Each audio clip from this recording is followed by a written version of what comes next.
All right, PJ Clark is here, a podcast guest that's been on my bucket list for quite a while. The producer of the Shotgun Start, a podcast I listen to pretty much every episode of. How are you doing tonight, my friend? Thank you for joining me. Well, first of all, thank you for having me. I'm honored to be on the Fine Inside Golf podcast. Long time listener, first time caller. I'm doing great, man. Still kind of threw out my sneakers this morning because they were too soggy from yesterday's debacle at Oakmont. But other than that, it's been a pretty good last couple of days. Yeah, how was your week at Oakmont? That's like the number one thing I want to start with, obviously. But what was it your first time attending a U.S. Open, and how would you characterize your couple of days in Western Pennsylvania? So that would have been my fourth U.S. Open. I was at Bethpage and Shinnecock in 2018, then in Pinehurst last year, and Oakmont. First time at Oakmont, it was, incredible seeing the rough and the greens. We did a lot of the course preview content that Yeah. I felt like I knew my way around before even showing up there. I was honestly kind of stunned by the highway situation. Was like the Yeah. biggest takeaway for me. It was not an easy walk. It was pretty difficult. A lot of sun. When it was not raining, it got pretty hot because with no trees on the property, it's no place to hide really out there and get some shade. But I think it was a great week. Obviously, an interesting U.S. Open, I think, Yeah. is the best way to describe it. But it was cool. It's always good to be in the mix there. Well, I have to imagine, based on the work you do with Andy and Brendan and for the fried egg in general, you've learned or been forced to learn on the fly a ton about golf courses. Like I really have enjoyed when you've gone on Garrett's Designing Golf Pod because I'm big into the architecture stuff. But we'll circle back to Oakmont in a second. I'm really curious how you found yourself in that role. Like, how was it you finding them or them finding you? It's definitely me finding them. So I was a long time SGS listener, like for I mean probably like five years. I Yeah. think probably around like Whistling Straits is probably when I really got well longer than that. So I guess 2020, yeah, probably like right after the COVID restart is when I started going like full golf sicko. Um, I was working for the Lions doing kind of social media out there in Detroit, and Were you uh, really? Do you know Will Birchfield? I do know Will Birchfield. He's my cousin. Oh, that's actually hilarious. I had no idea. He's a really good sports writer, huh? Yeah, and he's all over the place. He does He Wings, he is. does Lions, he does Tigers. He's all He's a over. pretty big deal in Detroit. Oh, absolutely. He's like considered for if you're a Detroit sports fan, he's like considered one of the guys in terms of like Detroit sports writing. Yeah, and I mean you got to in a city with all four major sports. I mean, there's the Tigers are great now. The Lions are good now, but it has not always been easy. So somebody No. that can cover all four like Will does, I appreciate that level of the grind for sure. So you were previously in NFL, and would you say like is golf your favorite sport, or do you feel like you consider yourself more of an NFL fan or an NBA or a hockey fan first, and then golf has been this thing that has kind of grown on you big time since starting to work at Fried Egg?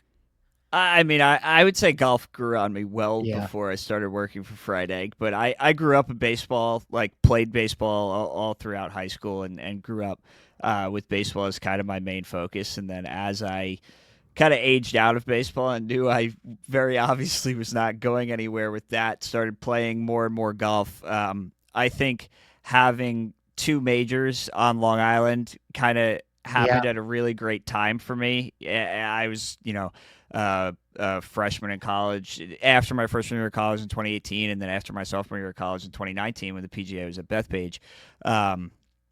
That really happened like right. It filled like a void that I needed kind of just coming out of college, not having to play baseball in the summers anymore, started getting really, really, really heavy into golf, and getting to experience those weeks beyond the grounds at a major championship, when I actually knew it was going on, really kind of was a. I would say it was like a formative experience for me, and Yeah. through those 2 years, kind of got the bug heavy, and really went like full sicko. End of 2019, started 2020. Watching every tournament and getting involved however I could. Do you like traveling and going to golf tournaments? Like, because I gotta say now, you've got inside the ropes privileges from time to time when you want them. I've only done that once or twice at smaller tournaments like Torrey Pines, um, that I would go cover for Golf Digest, and it's like kind of the coolest thing in the world, but it's also a grind. I mean, what has it been like being on the road more and going to these tournaments? Because you're pretty much now. Did you go to Augusta this year too? Yeah, I didn't have a credential, but I went. I was there for one practice round, and I went for Friday, which was super cool. First time at Masters. Yeah, yeah, I went on How Tuesday and cool? How Friday. cool is that place?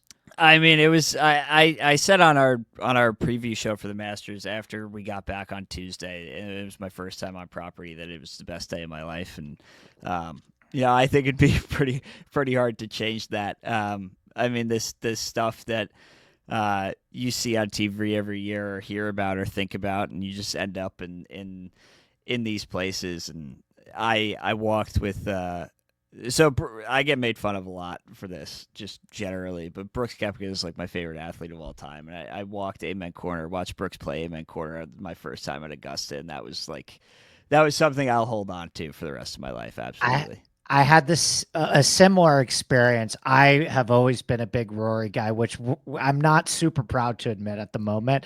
Rory fans have seen better days, and just I mean I can't believe how much he has lowered his approval rating since winning the Grand Slam. Like, you would think that he'd be flying high off of that for years, maybe, and like within a couple of months now, It's been an yeah, interesting now couple months. everybody, and he does it to himself. I get it. He's been chippy with the media. He's, throwing clubs and stuff like that.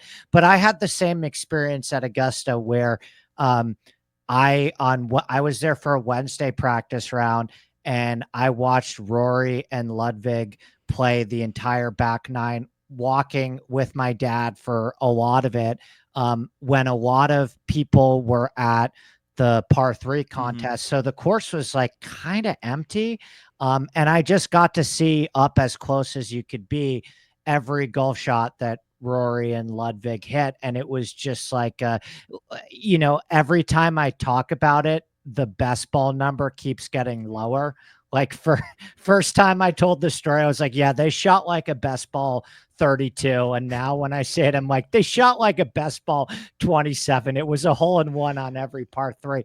But it is a really indelible experience. And I've been to a lot of sporting events. Like, I've been to a lot of Yankee games, a lot of Knicks games. Growing up, that was always my dad and I's thing. And I think the Masters to me is the pinnacle of in-person sports viewing for me personally. Would you put, like, if you had the opportunity to go to like a Knicks game 7 or a Mets game 7 or the Masters in that given year, are you still choosing like a playoff game for your favorite team, or do you think Masters is in that category?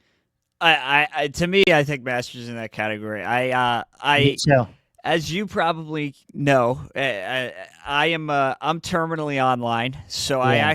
I loved not having my phone. I thought it was my friends were all making fun of me because I texted in the morning being like, see you later, and they were all like, you're never gonna survive this. This is not gonna end well for you. Like, you're gonna be jonesing by noon, and um, it was honestly like amazing, like not trying to just live in the moment, and especially on Friday, like during a tournament round when you only know, like, unless you're whoever you are looking for is in the top 8, top 10 or whatever, that's going to be on one of the larger leaderboards, like, you only know what's happening with the group you're following. And so this actually happened this year on Friday. I was on 15 on Friday. Brooks Eagles 15. I'm like, okay, we're coming. Here we go. He hits a good shot into 16, and I'm in the 15th grandstand, so I can't see what happens on 16, but I can hear that it's a good shot. And I was like, all right, I think he was trying to get to like even. I was trying to just like will him back into contention at this Yeah. point, even though it obviously wasn't happening. And I was like, all right, birdie that, birdie one of the next two, and it's gonna be fine. And then he left like my little corner, and that was it. And then I call my best friend 3 hours later, being like, "Oh my God, what did Brooks finish at?" Like I saw him eagle 15, and I was rolling, but I haven't seen anything since. And he was like, "Oh yeah, he played the last two holes in 5 over. He makes the cut." I was like, "What? Like, what are you even talking about? Like, how could Yeah. that even happen?"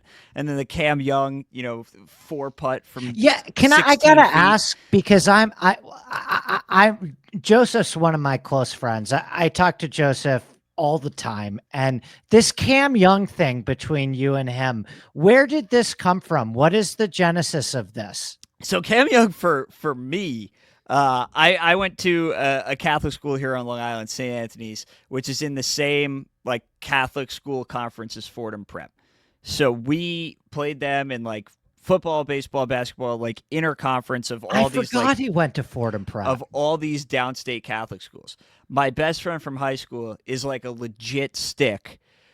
Our freshman year went to Catholic states and got waxed by this kid 2 years older than us, and was like, this kid has it, like is the real deal. Yeah. Cam Young then went on to win the Ike a couple times, the New York State Open, started just dominating. So I have been on Cam Young since like 2014. And he has been sort of kind of this local legend, and obviously it has spiraled out of control from there. What do you think that what we're seeing right now out of Cam, because he was one of my favorite sleeper plays at the US Open. I'm in. Like I don't know if I I'm said all the to way. I said to Andy last night, if you told me before the week he was going to be third in putting, I was like, oh, we won. Like, okay, great. Yeah, Like, no. Well, I mean, I gotta say the strokes gain stats from Oakmont. I said this on my pod. If you give me 100 tries to predict the yeah, top 10 in putting and around the green, like I wouldn't have even come close to getting it. But he has low key because it was what was the tournament that he played well in right before the US Open? Canada. He had a great Canada too, and he putted really well in Canada. Yeah. Right. I actually think he even putted pretty well at the Memorial as well. Mhm. So I think that spells very nicely for Bentgrass Birdie Fest season because my concerns statistically with Cam Young has been that like I can't seem to figure out whether he's a better hard course or easy course player because he has had all of these success at major championships. Like he almost won at Southern Hills. That's a Mhm. really hard golf course. He was in the mix at Brookline too, right? Yeah, yeah, he was in the mix of Brookline, and then obviously St. Andrews. Like, St. it's Andrews, yeah. unbelievable. And then he actually had a like he's played well at Augusta too. I think he Yep. has a top 7 at Augusta too. But then he's also he's been good at like Rocket Mortgage too, which is like the ultimate just silly bent grass birdie fest. I can't decide whether he's more likely to win on a hard golf course or an easy golf course. Well, I mean, I like him this week. I think. I like him this week too. Yeah. It's you got to get to like 25, whatever the number's gonna be. But I think it's a good setup for this week. I was interested in his kind of post round yesterday, and I don't know if you saw it, but he was pissed after Canada, and I think he knew that he threw away a good chance at a win there, and He did. he was angry yesterday too. I don't think in like a negative way, but I appreciated it. Just showing some fire. This guy that like is notorious for being kind of quiet and stoic and doesn't show a lot of emotion. Like last couple of weeks, I think he knows he's close. I really do. And he alluded to being a little bit gassed after having to play the 36 and then the playoff to Monday to get in on last Monday, then playing really well in Canada and then playing well at Oakmont.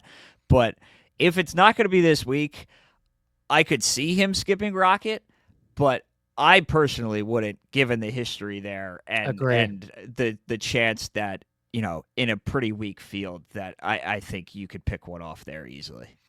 Outside of Cam, what were some of your biggest surprises and takeaways from Oakmont and being there and seeing a golf course like that in person? I have to ask, has like spending all of this time with like Andy and the guys at the Fried Egg and Joseph, has their love of architecture, has that kind of, are you kind of in that camp now? Have you been drinking the Kool-Aid?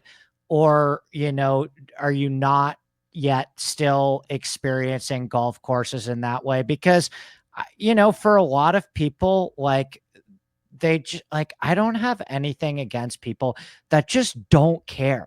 Like, they just don't care, and that's, like, totally fine, and for me, I love it. Like, I've read a bunch of books about it, and it's been a big part of my life for forever since I was young. But how have you kind of been have you ameliorated yourself like into that zone working at Fried Egg, or are you still kind of warming up to experiencing golf courses and tournaments in that way? I think I've certainly learned more. I think I feel Yeah, more I would comfortable. bet. I feel more comfortable knowing what's bad than I do Yeah, about necessarily knowing what's good. I know the reasons why things are bad, and I think I can help identify them. Andy talked a lot this week about the rough and how maybe it's yeah. not exactly the greatest thing in the world because you're playing, essentially a roulette game of what's this lie going to look like, and can you muscle it out, and the Well, whole it's nine just yards. like it's just like, if you want a winning score over par, like that's the extent that Yeah. we have to go to get the winning score over par. And after a certain extent, like it can get a little goofy. But I think next year, like at Shinnecock, for example, you're seeing a Yeah. lot. It's a different kind of game, and I think I'm more excited about seeing, especially from Pinehurst last year with the short game, like the shot making, like giving the guys the opportunity to be creative around the greens, or just be creative in general and kind of use the slopes, running balls up or whatever. Obviously, Oakmont, like the crazy undulations and the fast greens and everything, but the rain kind of ruined that. But I I like I want the U.S. Open to be played as close to par as possible. Like I get that, that's cool with me, but I would rather do it in the Shinnecock way, burn everything out, short grass, make guys get Agreed. creative than the whole, all right, if you go, 2 paces over the screen, you're just in 6 inches of rough kind of thing. As a US Open venue, because now you've been to both, Oakmont or Pinehurst? I think given the weather this week, I would take 2024 Pinehurst over 2025 Oakmont. I think I would too. If the monsoons did not happen for the last month in Pittsburgh, I think could have a different answer, but it would be hard to say.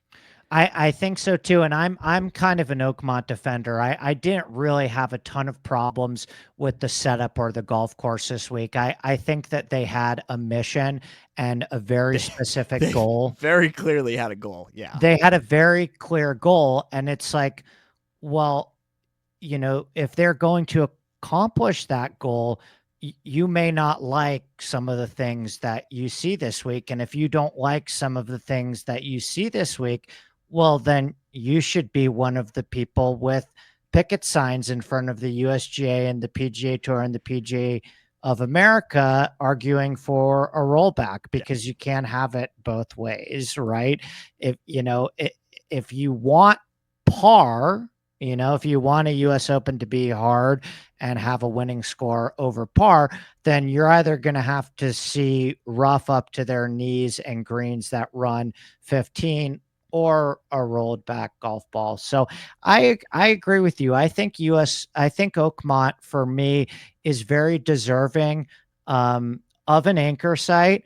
I think it is an iconic classic US Open venue that, to be honest with you, TV doesn't really do a great job with. Like, I've never been to Oakmont before. I've read a lot about Oakmont, and I know a lot of people that have played Oakmont.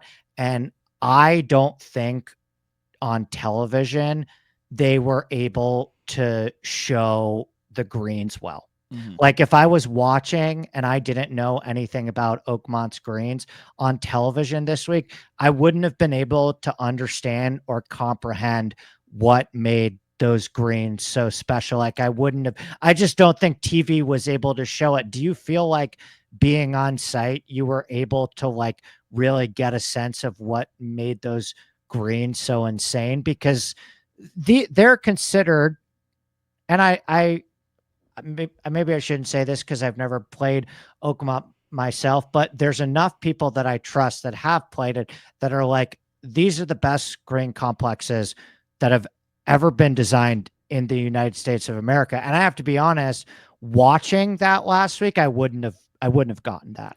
No, I think they were able to, and Andy had Gil Hanse on the Fried Egg Pod the week before, the week leading in, talking about kind of the work he did there, and he was talking about how they expanded some of the greens to get these new pin positions in, and Yep. I think you could see that at the very least Yeah. of like you could get some places tucked that maybe weren't there before. I think like two was a great example kind of yesterday on Sunday. That was a spot that was pretty hard to get to, and you have to deal with that green rolling down 40 yards, just the ball is going back and forth. Obviously, JJ Spawn hitting the flag, but guys were rolling down that green all week. Like that for such a short hole that you would think like I caddied for Zach Blair on his Tuesday practice He's a round. great guy, huh? He was I it was don't know awesome. him. I don't know him half as well as Andy does. I've never met him in person, but his very close friend that he started the tree farm with is a really great buddy of mine, and so he said, "Zach, you got to come on this guy's podcast. You'll really like him." And so we did a pod last week, and he was awesome. You know what I liked about him is like he's very low key and he knows his shit, but once he respects you and once he sees that you know your shit too, like he really starts to warm up to you in real time. I could see like at the beginning of the pod, he was kind of like feeling me out and like trying to see if I knew what I was talking about. And then I saw a shift out of him towards the middle of the pod where he started to like smile a lot more and start to really open up and stuff. And I can't wait to play golf with him in person because I loved that content. I thought that was fucking hilarious. It I was mean, one of the best things I consumed all week. it was unbelievable. I mean I had the time of my life. Like I never thought I was gonna go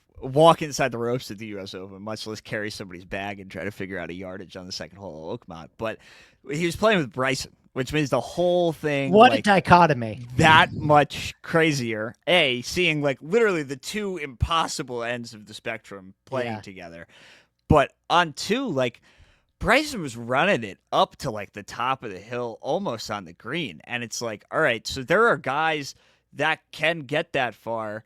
And then there are guys that are throwing it up there and it's rolling all the way back down the hill to them. Like, I think, I didn't watch it necessarily a ton on TV, but I saw enough to the point where like they were focusing on the balls rolling down the hill. But I think two's a pretty good example of a green that maybe you saw the end result, Oh, but it two was hard rules. Yeah. to see like the process of how it got there on Yes. TV. Yeah, I think that's well said. I gotta ask then, because I should have seen the content and like sent you a message or something. Bryson murdered me this week. Like he was my pick to win. He was the guy that killed all of my DFS lineups and cost me the most money. When you were watching him in that practice round, did you feel like it was in the range of outcomes at all that he could miss the cut? Like, did it? Because for me that was like a unattainable outcome. Like I didn't consider the pot. I didn't know if he was going to win. I had my doubts that maybe Scotty should have been the pick or Rom should have been Mm-hmm. the pick, but I didn't see universe where he was going to miss the cut. Did you pick any of that? He barely beat Zach, by the way. Like, No, I didn't. He was testing out a new driver on Tuesday. He had a new LA driver that they had Interesting. just shipped in. I don't Interesting. actually know if he ended up playing it or not, but he was launching that thing. And Joseph Yeah. and I were with him a little bit on the range on Monday, and he had 4 backpacks of. He probably had like 30 crank driver heads, just testing Yeah. them out, swapping, and obviously that's his thing, right? Like he's the equipment guy, and he's trying to find whatever spin rate he wants for whatever numbers, and he's got the whole team, the whole gaggle that walks with him, and takes a picture of the launch monitor every time he hits a ball in the practice round, and he hit some amazing shots on Tuesday and hit some incredible drives. He had a shot into what it must have been 6, the par 3 that he put it to literally like a foot, like incredible shot. Everybody went nuts. But the one thing I would say is that my biggest thing with Bryson is I think his putting generally is pretty underrated, or at least under talked about when it comes to Yep. Bryson. I think his speed control is routinely unbelievable. I think That's it one of might the be his reasons why I best loved him. attribute. And Yeah. I don't think he had it this week. I, No. I didn't I didn't think he necessarily putted great when we were with him on Tuesday, but it didn't really in the moment I wasn't really thinking like that to raise the Yeah. red flag. But watching him on Thursday and Friday, it just did not seem like the speed control that we normally saw was there. And obviously, I think that's partially, at least, what cost him at Augusta too. Especially on Yes. Sunday, had some just stuff you don't see from him.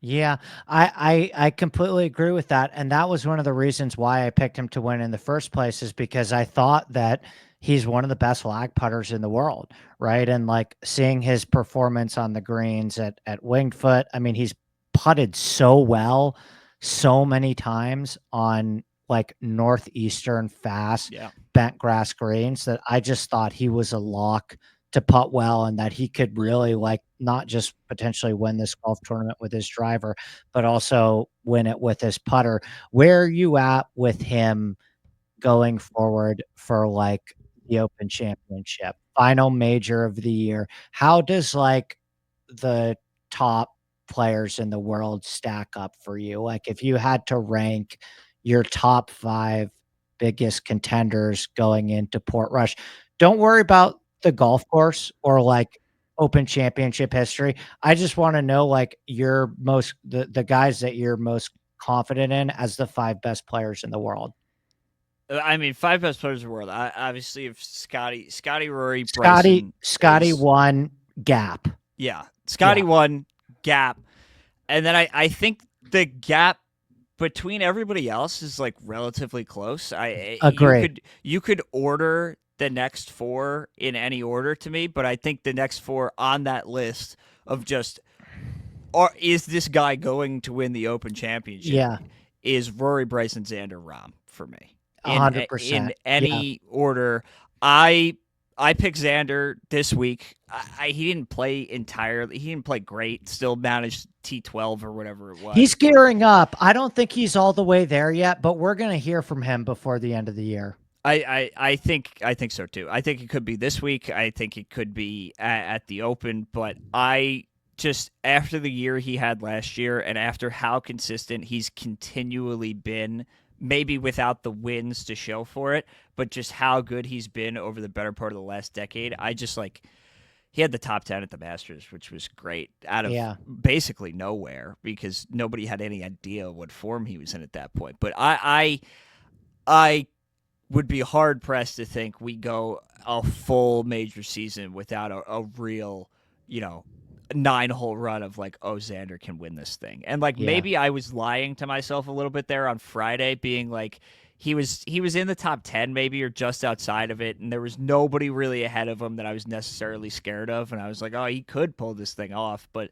like Brooks, like Rahm, like so many guys, you got to even or got to 2 under and immediately slid back as you made Yeah. the turn from going from the back 9 to the front 9. That it seemed like that happened to everybody. That all the big names that had Yeah. gotten to a number, as soon as they turned to the front, it evaporated immediately. Especially on Friday. So I'm pretty bullish on Xander still. Like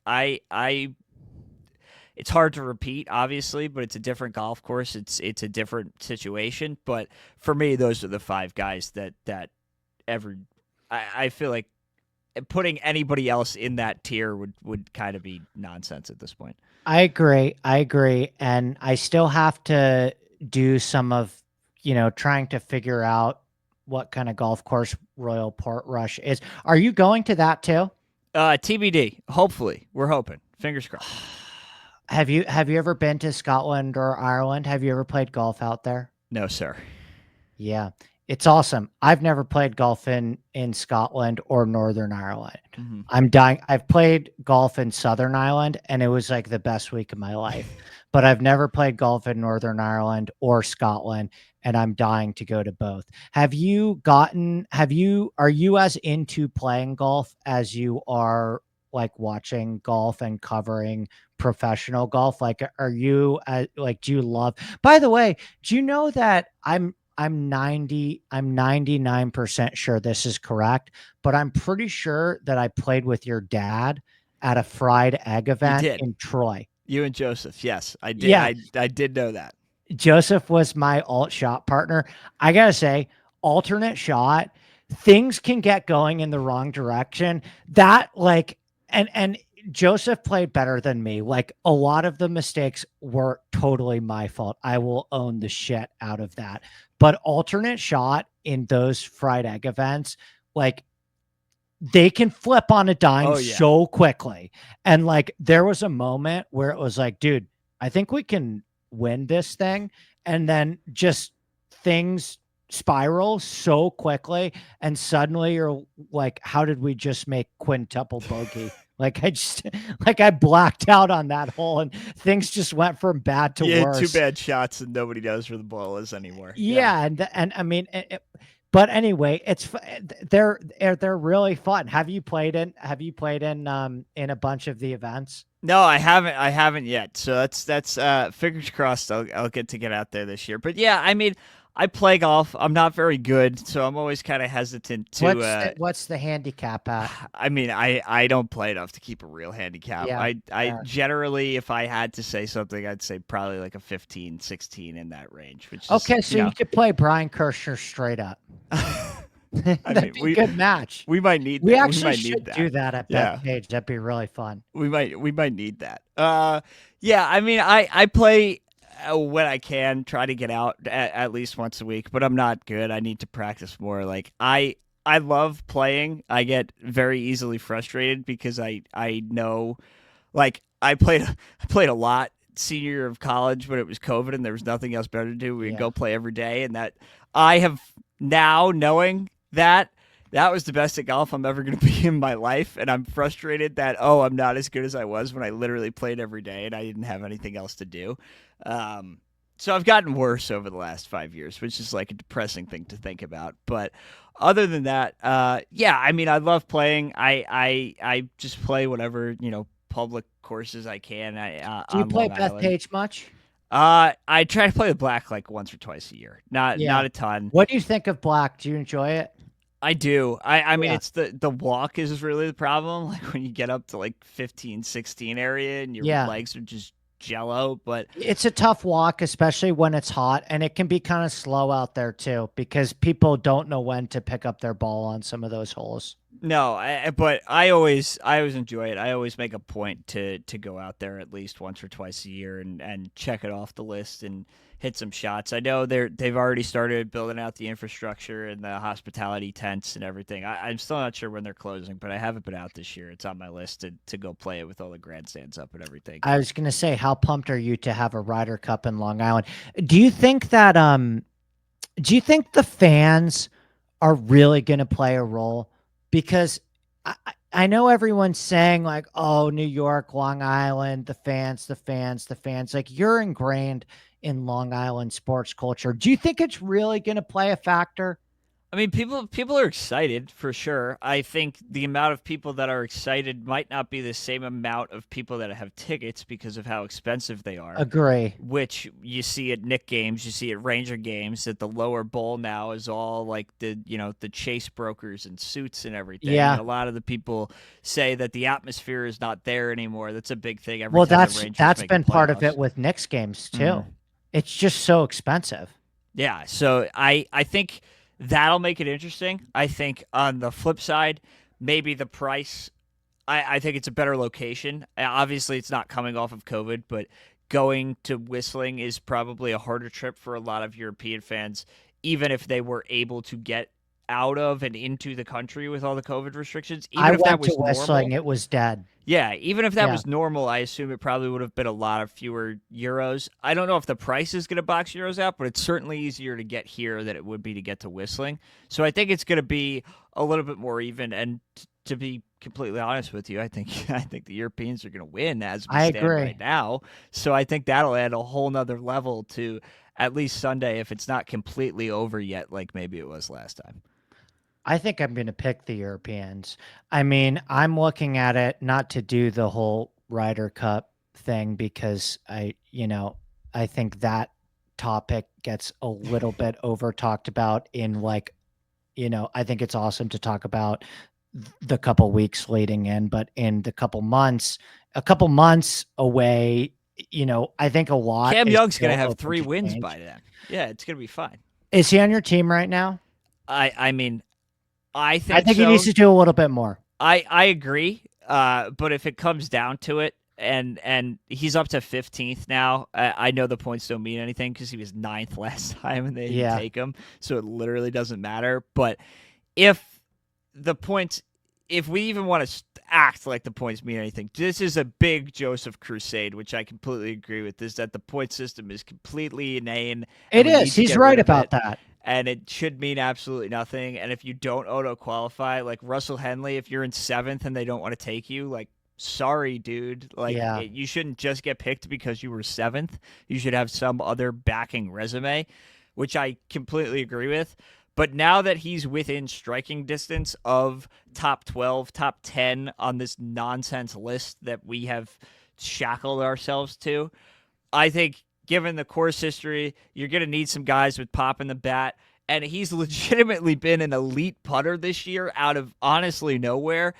I think given the right partner, you can kind of ham and egg it to the point where maybe he doesn't have to hit a ton of tight approaches and can be the first putter, has some pop in the bat, knows the place. Like, I think it makes a lot of sense.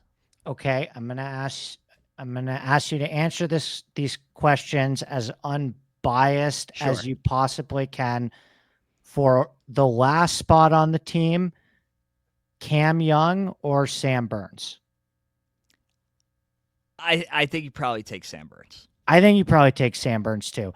Cam Young or Jordan Spieth? I would take Cam. I feel like that's a hot That's take. a really hard one to me. I I think think Cam's a better course vet, but I think Spieth is a very underrated driver of the ball. I He agree. has a third place finish at Bethpage at the 2019 Kind of a fake T3, but I agree with PGA. you. You're right. He gained like a gazillion strokes putting that week. I would still lean Jordan Spieth there by a hair. Cam Young or Daniel Berger? Those are my two guys. I love them both, but I would take Cam. I I not love anything Daniel Berger against too. I DB. think DB might win the Travelers. I love DB. DB is Yeah. one of my favorite players. I have been thrilled to see this resurgence. I feel like, I mean, watching that fall last year, and you could see flashes of the same guy kind of pop up, and obviously an incredible start to this year. I think the form necessarily hasn't necessarily been there of late, but I kept on saying he's overdue for a win for a while through the early stretch of the season there. That yeah, Agree. I mean, I would like to see something from him in the next 2 months, but you're going to need to see more from Cam too. For me, I think that's a coin flip. I think Cam might be a slightly better course fit. Course fit. Just because of a little bit more pop in the bat there. But I like DB's chances too. I DB's would. also a dog, which is He is.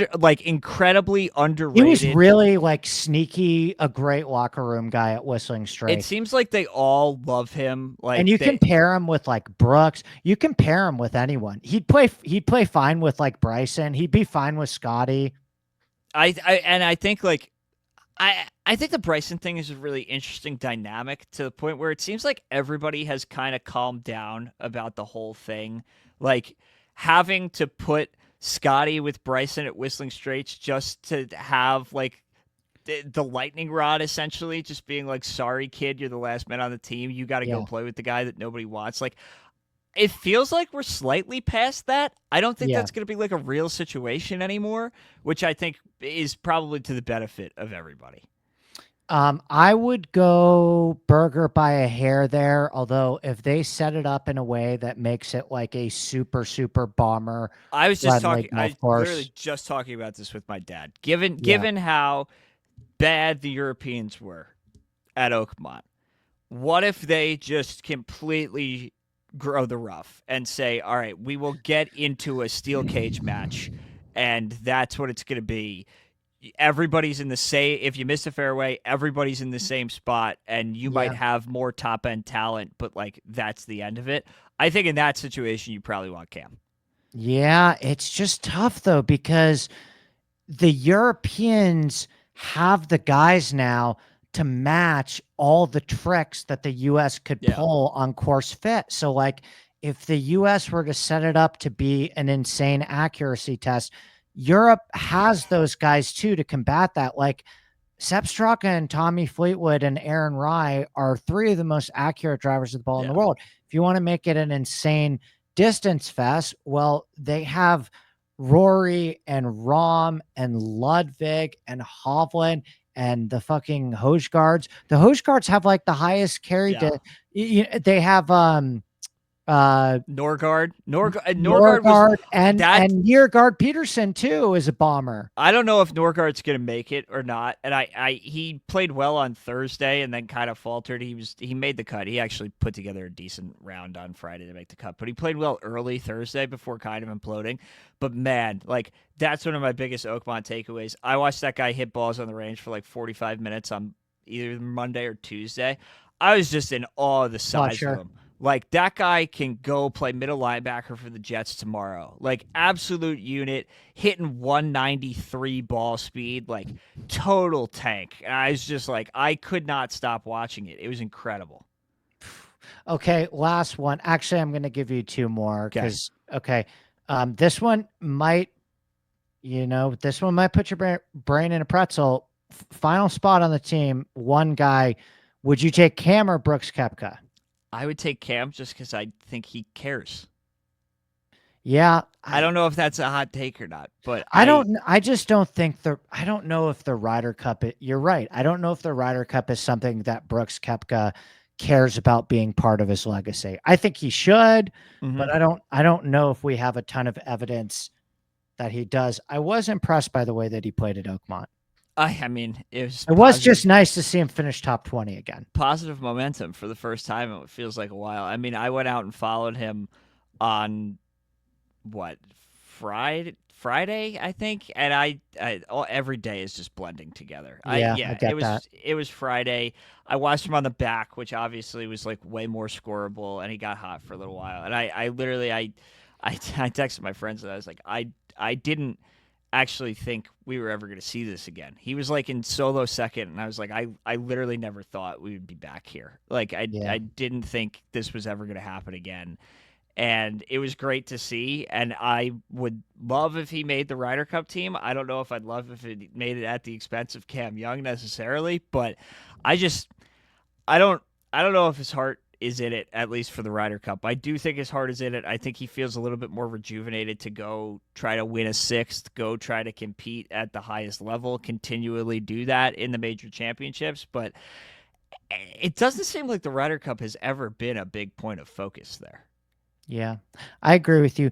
This is kind of a hard one because I have to put more respect on this guy's name, and I just haven't been, and it's kind of burned me. I think I might know where you're going with this. I'm going Ben Griffin. Oh, interesting. I Where thought you did were going to go Harris English. Uh, in the mix for me. He would have been one of the next guys I asked, but one spot on the team, Cam Young, Ben Griffin.